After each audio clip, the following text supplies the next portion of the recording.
Hello YouTube, this is Rhino Dan, and I want to talk about this picture right here, how this guy makes the bike look small, and I really make the bike look really small, but he makes the bike look small for other reasons. Part of it's his body position. He's hugging the tank and he's really crowding himself, and he makes the bike look really tiny.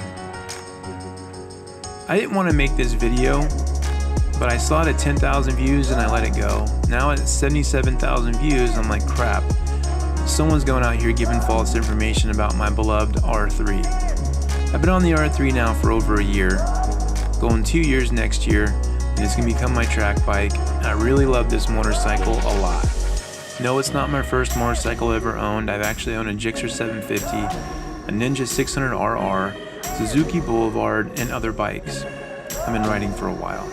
So let's talk about some false information. So one of the false information right now is the bike will not accommodate a bigger rider.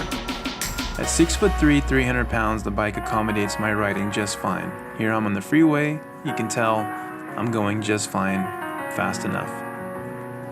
The bike and I have been over 100 miles per hour, to be exact 107.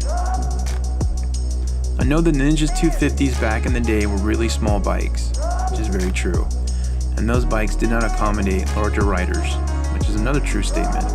And just like any motorcycle or car, they all have weight limits and size limits, which is true again. But the R3's frame and chassis is definitely big enough to accommodate bigger riders. Here's me at 300 pounds doing a stoppie in the R3. Yes, it's possible, and I definitely did it. I know everybody wants to go out and go crazy on power and everything else, and you need 200 horsepower and a super bike just to go down to college and back or get groceries or go down to the local bar. But that's not the case. The case is this. Back in the 1970s, the CBR 750 came out and it changed the world. It had an inline 4 and it changed a lot of things. The Kawasaki did the same thing, but the CBR 750 really changed things. So here it is. 60 horsepower, 700 pounds. Pretty heavy bike. People were mind blown at how awesome that motorcycle was. Now let's skip down to 2015, an R3, 40 horsepower, 332 pounds lighter than the CBR 700, CBR 750. The crazy thing is this. Back in the 70s, people thought that was a lot of power, and they were using that for everything, racing, everything. That was like a lot of power back then. Bikes have changed a lot. Power requirements have changed a lot. It is what it is. But do you need 200 horsepower to go down the street? No. Will this bike accommodate a rider that weighs 300 pounds? Absolutely.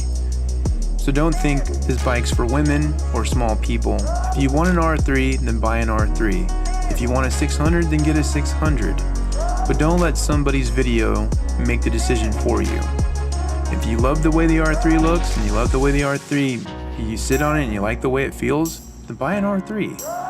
But don't let someone else's idea in hugging the tank and making the bike look small make that decision for you. Because I can assure you, based on my size and how I ride, that this bike is plenty big enough and very strong enough to go anywhere you want to go, and it rips corners and it does quite well.